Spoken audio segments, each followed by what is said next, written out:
ಇನ್ನು ಹೈಕಮಾಂಡ್ ಅಂಗಳದಲ್ಲಿ ಬಣದ ಬಡಿದಾಟದ ಚೆಂಡು ಹೋಗಿ ನಿಂತಿದೆ.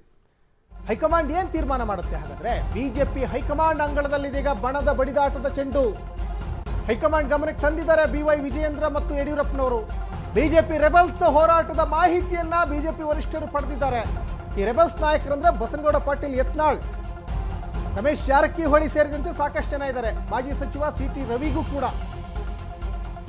ದೆಹಲಿಯಲ್ಲಿ ಬಿಜೆಪಿ ವರಿಷ್ಠರ ಭೇಟಿಯಾಗಿದ್ದಾರೆ. CT ರವಿ ಬಿಜೆಪಿ ರಾಷ್ಟ್ರೀಯ ಅಧ್ಯಕ್ಷ ಜಗತ್ ಪ್ರಕಾಶ್ ನಡ್ಡಾ ಅಂದ್ರೆ JP ನಡ್ಡಾ ಅವ್ರನ್ನ ಕೂಡ ಭೇಟಿ ಆಗಬೇಕು. BL ಸಂತೋಷ್ ಜೊತೆ ಮಾಜಿ ಸಚಿವ CT ರವಿ ಚರ್ಚೆ ಮಾಡಿದ್ದಾರೆ. ಏನಾಗುತ್ತೆ ಮುಂದೆ? ಬಿಜೆಪಿ ರೆಬಲ್ ನಾಯಕರ ನಡೆ, ಇನ್ನೊಂದು ಕಡೆ ವಕ್ಫ್ ವಿರುದ್ಧ ಹೋರಾಟ.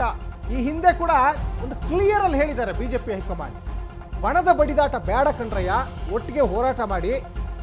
ಮೂಢ ವಿಚಾರ ಒಂದು ದೊಡ್ಡ ಸಬ್ಜೆಕ್ಟ್, ಅದು ಹೇಗಾದರೂ ಮಾಡಿ CMನ ಅಧಿಕಾರದಿಂದ ಕೆಳಗಿಳಿಸಿ, ವಾಲ್ಮೀಕಿ ಹಗರಣದಲ್ಲಿ ಹೇಗೆ ಹೋರಾಟ ಮಾಡಿ ಸಚಿವನ ರಾಜೀನಾಮೆ ಕೊಡಿಸಿದ್ರಲ್ಲ, ಅದೇ ರೀತಿ ಸಿದ್ದರಾಮಯ್ಯನ ರಾಜೀನಾಮೆ ಕೊಡಿಸ್ರಯ್ಯ ಅಂದರೆ ನಿಮ್ಮಲ್ಲಿ ಯಾಕ್ರಪ್ಪ ಬಣದ ಬಡಿದಾಟ ಅಂತ ಬಿಜೆಪಿ ಹೈಕಮಾಂಡ್ ಇವರಿಗೆ ಒಂದು ಸೂಚನೆ ಕೊಟ್ಟಿದೆ.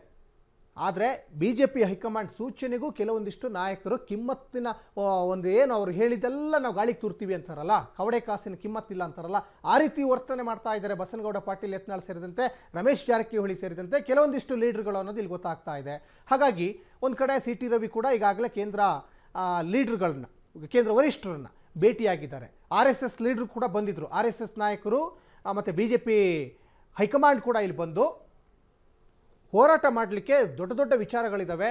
ವಾಲ್ಮೀಕಿ ಹಗರಣ ಇದೆ, ಮೂಢ ಹಗರಣ ಇದೆ, ಇನ್ನು BPL ಕಾರ್ಡ್ ಪರಿಷ್ಕರಣೆ ವಿಚಾರ ಇದೆ, ವಕ್ಫ್ ವಿಚಾರ ಇದೆ, ಸಾಕಷ್ಟು ವಿಚಾರಗಳಿದ್ದಾವೆ. ಅದ್ರ ಬಗ್ಗೆ ಹೋರಾಡಿ. ಆದರೆ ಹೋರಾಟ ಹೇಗಿರಬೇಕು ಅಂದರೆ ಒಗ್ಗಟ್ಟಿನ ಬಲ ಪ್ರದರ್ಶನ ಮಾಡಿ. ಎರಡೆರಡು ಬಣಗಳನ್ನು ನೀವು ತೋರ್ಪಡೆ ಮಾಡಬೇಡಿ, ರಾಜ್ಯದ ಜನತೆಗೆ ಬೇರೆ ರೀತಿಯಾದ ಸಂದೇಶ ಹೋಗುತ್ತೆ ಅಂತ ಆಲ್ರೆಡಿ ಈಗ ಬಿಜೆಪಿ ಹೈಕಮಾಂಡ್ ಇವರಿಗೆ ತಾಕೀತು ಮಾಡಿದೆ. ಆದರೂ ಕೂಡ ನಾನೊಂದು ತೀರ ನೀನೊಂದು ತೀರ, ನಾನು ಉತ್ತರ ಕರ್ನಾಟಕದಲ್ಲಿ ಹೋರಾಟ ಮಾಡ್ತೀನಿ, ನೀನು ದಕ್ಷಿಣ ಕರ್ನಾಟಕದಲ್ಲಿ ಹೋರಾಟ ಮಾಡುವಂಥ ಸೂಚನೆಯನ್ನು ಬಸನಗೌಡ ಪಾಟೀಲ್ ಯತ್ನಾಳ್ ಈಗ ಕೊಟ್ಟಂತೆ ಕಾಣಿಸ್ತಾ ಇದೆ. ಹಾಗಾಗಿ ಸಹಜವಾಗಿಯೇ ಕೇಂದ್ರದ ವರಿಷ್ಠರಿಗೆ ಇದು ಅಸಮಾಧಾನ ಆಗಿರ್ತದೆ. ಯಾಕಂದರೆ ರಾಜ್ಯದ 3 ಉಪಚುನಾವಣೆಯೂ ಕೂಡ ಕಾಂಗ್ರೆಸ್ ಪಾಲಾಗಿದೆ. ರಾಜ್ಯದ BJP ಪಾಳ್ಯದಲ್ಲಿ ನೀವೇನು ಮಾಡ್ತಾ ಇದ್ದೀರಾ? ಏನಕ್ಕೆ ಹಾಗಾದರೆ ನೀವು ಏನು ಹೋರಾಟ ಮಾಡ್ತಾ ಇಲ್ವಾ? ಏನು ನಿದ್ದೆ ಮಾಡ್ತಾ ಇದ್ದೀರಾ? ಸಹಜವಾಗಿ ಪ್ರಶ್ನೆ ಕೇಳುತ್ತೆ. ಮೊನ್ನೆ ಕೂಡ ಯಾಕೆ ಸೋಲಾಯಿತು, ಉಪಚುನಾವಣೆಯಲ್ಲಿ ಯಾಕೆ ಸೋಲಾಯಿತು, ಅದ್ರ ಬಗ್ಗೆಯೂ ಕೂಡ ಪ್ರಶ್ನೆ ಮಾಡಿದ್ದಾರೆ JP ನಡ್ಡಾ.